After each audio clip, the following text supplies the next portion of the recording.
Hey guys, so tomorrow will begin my travel to Nashville, Tennessee to go to the Dysautonomia International Conference. I was able to go last year, but I hadn't really invested in doing this YouTube channel, so I didn't get very good coverage of it. I'm hoping to change that by being a lot more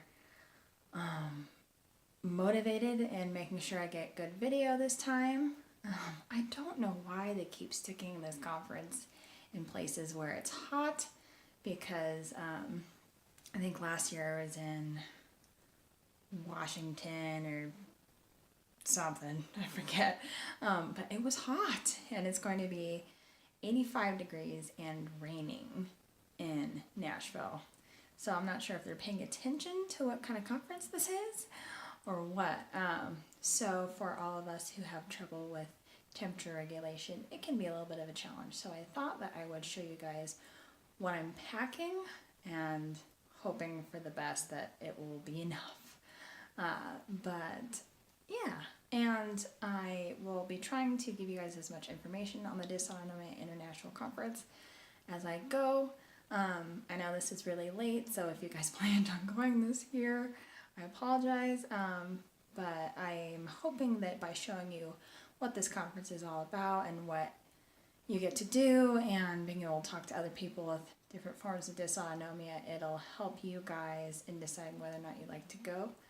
It is, I think, about $200 a head, so that's something to consider, and I know that not everyone has that kind of money, so I'm very fortunate to be able to go. So here's to getting on a plane tomorrow, and let me show you what I've got. So I'm going to be gone for a total of 2 days, and so this is what I have. I decided to bring my Camelback because it's going to be pretty dang hot, and I figure if there's any place where you could wear a Camelback indoors, it would be a Dysautonomia International Conference. I also have this bag here, which is actually a rolling suitcase, but I have been doing my best to stick within my weight limit, and so this is a good way to be able to travel without overweighing myself by having a heavy bag. So there's that. As you can see, it does have a pretty long handle, and I am tall. I'm 5'9", and this is the right height for me. So, whoa, gonna lose it. I honestly love this bag. It's pretty great. So when you open it up, this is what it looks like. It kind of works like a school bag, so you can stick different textbooks and that sort of thing. A small laptop will fit, a large one will not. I have tried. So they've got pockets here, as well as pockets on the side. So this is what I have packed. We should be gone for 4 days, so Friday through to Monday. So it may look like a little, it may look like a lot, but everything I've chosen to bring has purpose, which is really important because of that weight limit as well as just being efficient. So I have the usual toiletries, stuff like sunscreen, shampoo and conditioner, that sort of thing. These wipes for when I'm just too tired to take off my makeup, my med bag. I've found that these are awesome because a lot of times you don't know what kind of hotel you're going to be in, and you don't know how many plugs, and it also has USB chargers for your phone. I also have a full set of tights. I honestly think it's going to be way too hot for me to wear them. It's a lot easier for me to wear them in the winter time. So I don't think I'm really going to be able to use them, but I figure it's good to have them anyways. We are going to have a pool, so I have my swimsuit, and I honestly believe that as long as I am in the pool as often as I can, I should be okay. I found that the more I'm in the water and the more I'm swimming, the better my dysautonomia is. If you realize that my voice is a little wobbly, I tend to do that when I'm a little bit more symptomatic, so the more you know. For us ladies, I have one of the softest bralette bras I've been able to find for when my nerves are just on fire, or I'm feeling uncomfortable, or my ribs are popping out, the usual. They're supposed to have like a like a award banquet. So I figured it'd be a little fancy and bring some heels. Will I wear them? Don't know. We'll find out. Next, I have 3 short shirts. They're all very light material. This one especially is very, very light, and it's got no sleeves. So it should be pretty good material for hot, humid, and rainy. I also have 3 dresses.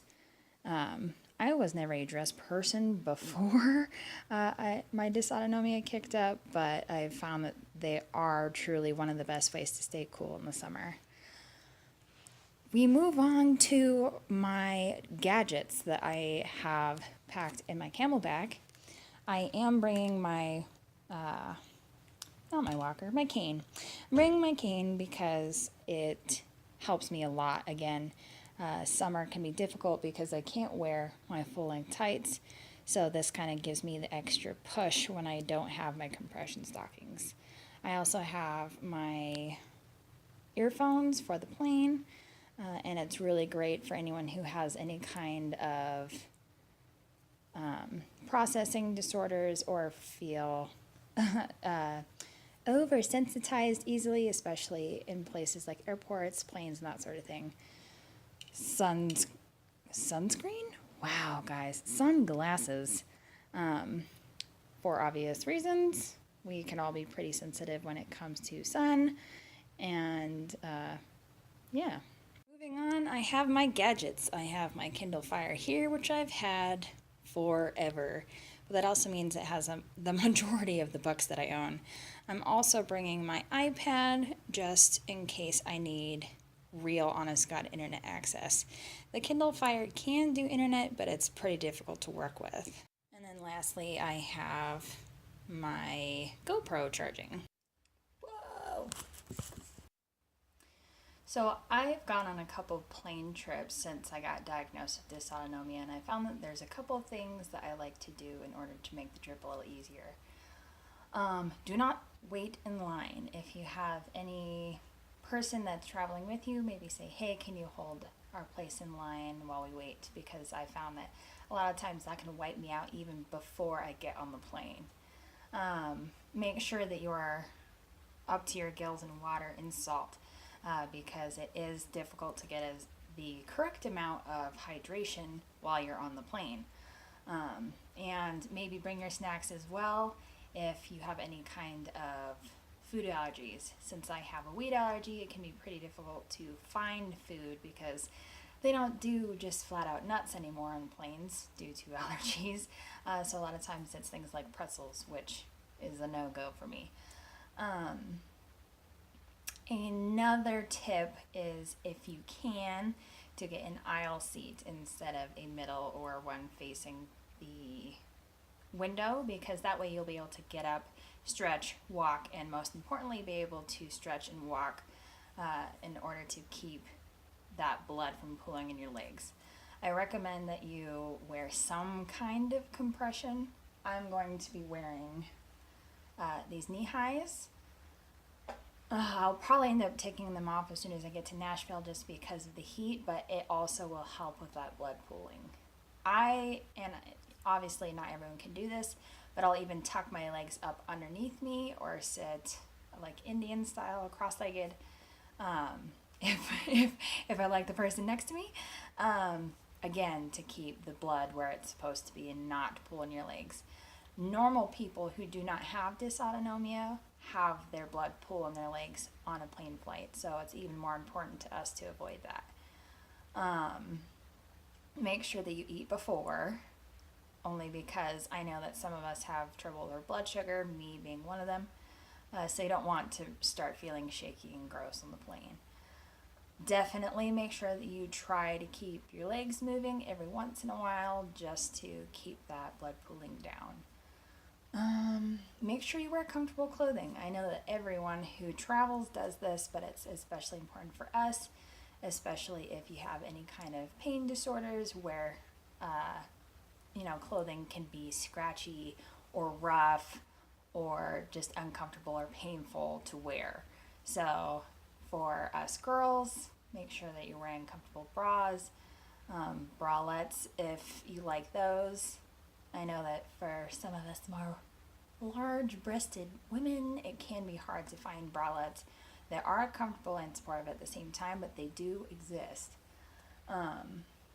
Wear layers, again, something that the normies do, as it were, but especially with us, where we can't regulate our body temperatures as well, wearing layers is important in order to stay comfortable, because I know I can go from blisteringly hot and oh my gosh, I'm gonna die, to I'm gonna freeze to death, and it could be in the space of 10 minutes. My plan is to wear this tank top, as well as this is just like a knitted like cardigan, but it's something that can be slipped on and off easily, so you can take it off fast at the airport, but it's got that comfort of wearing a blanket. I'm going to be wearing shorts just because I know that I'm going to be arriving in a hot place and I don't want to have to change when I get there. And the combination of the cardigan as well as the knee highs will provide warmth despite the fact I'm wearing shorts. I tend to run warmer, but that's not always the case. What else? If you feel compelled to wear makeup, you can. I usually don't, just because I kind of feel like I get a film on my face from that canned air in the airport and the airplanes, so I tend to skip that step, but you're more than welcome to have kind of the bare minimum in your bag if that's possible.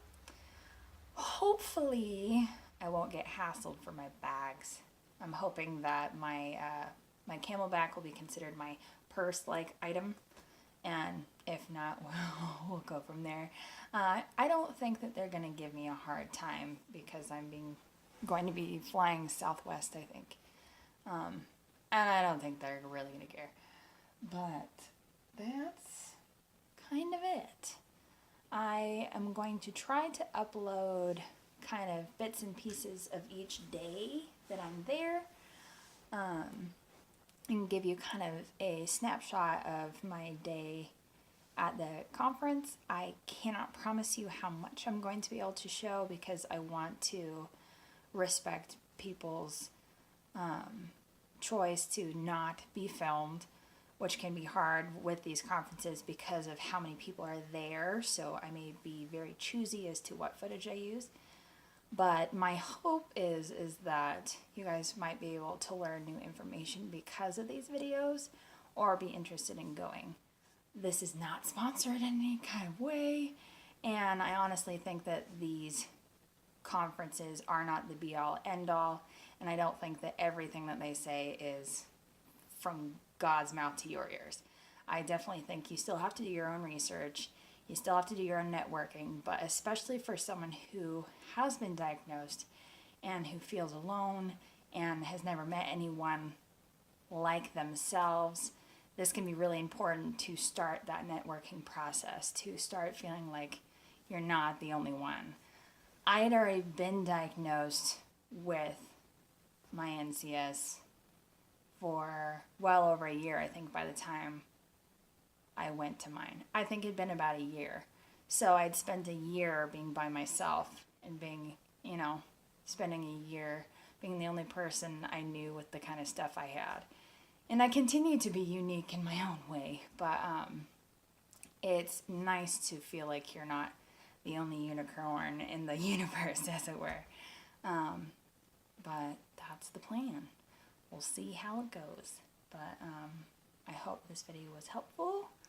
I know that it's not showy, it's not flashy, but hopefully it was informative, and I haven't spoken to you guys in a while, so I figured I would check in. So hopefully, maybe, I'll be able to get out a video a day.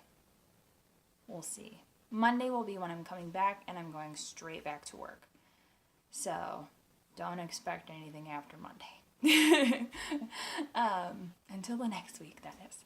So that's what I got for you guys. So I will see you in the next video.